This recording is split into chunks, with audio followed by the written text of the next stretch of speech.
Hello, everyone. I'm joined today with Ghost, the founder of WEXIT Discord, and wanted to have him on just to answer a few questions, kind of have a Q&A, and just kind of let you guys know who he is, and kind of let him explain that from his own mouth rather than you hear it anywhere else.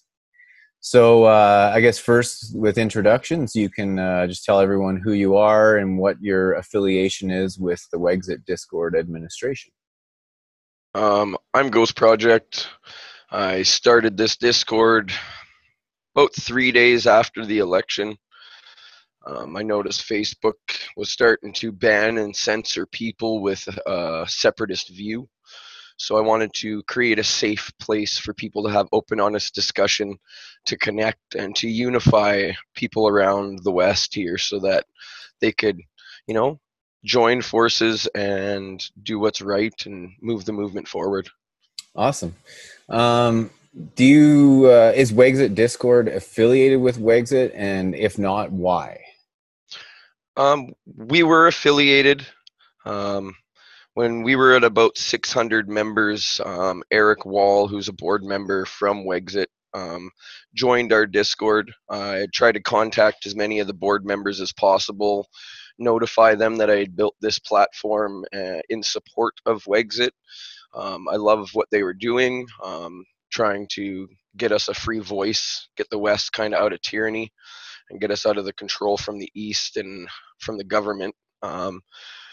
And Eric kind of came into the server, asked who we were, kind of blatantly spammed my server, asking who the owner was and why we were using their logo, the votewexit.com logo as our icon. And then I got him on the phone. He said he would be kind of like a partner per se, not I would join the team because they already had their board of directors, but kind of just an affiliated partner. So he posted our Discord on his website. He posted a post on all their Facebook groups, letting people know that this was a safe place for people to chat and talk. Then at about 1,400 users, we decided to do what we call a virtual town hall. So we let anybody that joined the server come into voice chat, and we do Q&A, and we kind of just let everybody know what the platform was because it wasn't so clear at the time. Which is really something we're missing. We don't really have a place where we can do that, so it's kind of nice that you guys are doing that. Yeah, so it was just kind of a nice conversation place where we could all discuss things. We didn't have anybody from WEXIT kind of come in and tell us what was going on, so I hunted out through the grapevine one of their board members, Pat King. Had Pat King invited to the server so he could come in and kind of do the Q&A for us and let the masses know from the inside out what was going on, what direction we should take, and kind of what they wanted us to do. Because at that point, Eric Wall was a member of the server. He had his own channel where he could post all his updates and announcements, but he wasn't really active. He wasn't answering questions. He wasn't doing anything. He would just come in, post a couple at everybody's, give out where the rallies were, their new announcements, and that was about it. So when Pat came in and did the town hall, about 3/4 of the way through the town hall, we had Eric start spamming the server saying he didn't want to be affiliated with us anymore. He didn't want us to kind of use WEXIT anymore, even though they don't own the trademark. A Notley supporter owns the trademark.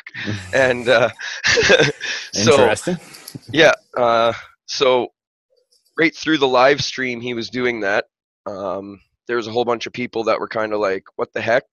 And we had all of a sudden a mass exodus of our users. We had about 50 users that dropped out of the server within about 5 minutes because then they thought we weren't affiliated anymore, which obviously we weren't at that point. So after the video chat stream, or the voice chat stream, sorry, about the town hall that is streamed to Noble Savages and to a couple Twitch streamers, and we recorded it and put it into the server itself so everybody could review it. Pat called me on Discord just to kind of go over what was happening and why Eric was doing that. And while he was on the phone with me, Mr. Peter Downing called him. And I listened to a nice conversation where he pretty well threw Pat under the bus. He said that they didn't want any of their board members speaking to the public.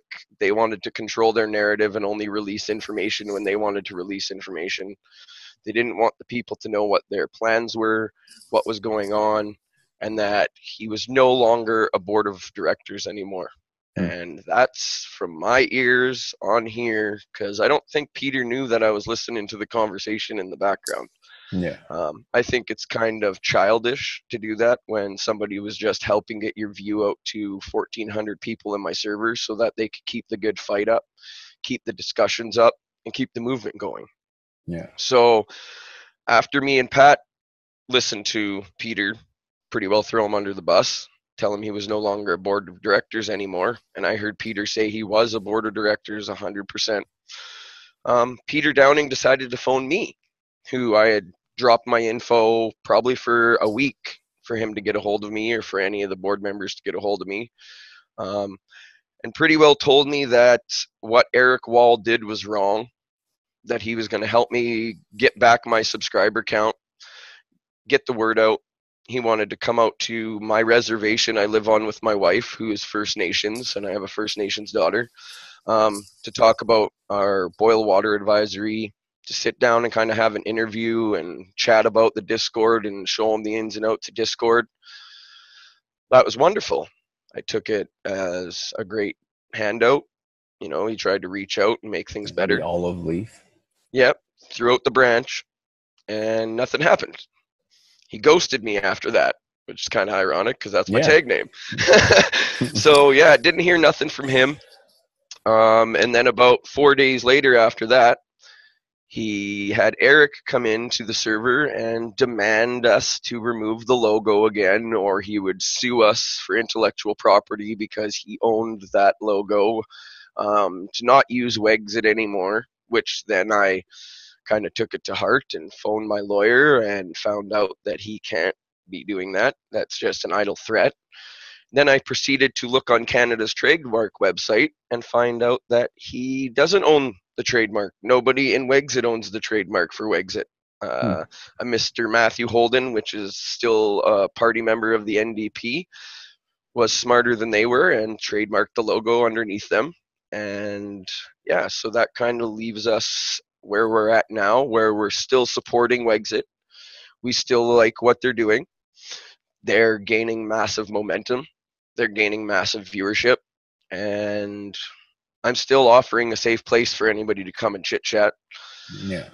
And so it seems like there's like some inner communication problems and some maybe some power struggle between the board members and the fact that they feel maybe threatened by what you guys are doing. So that's just what it seems like on perception basis from Oh yeah.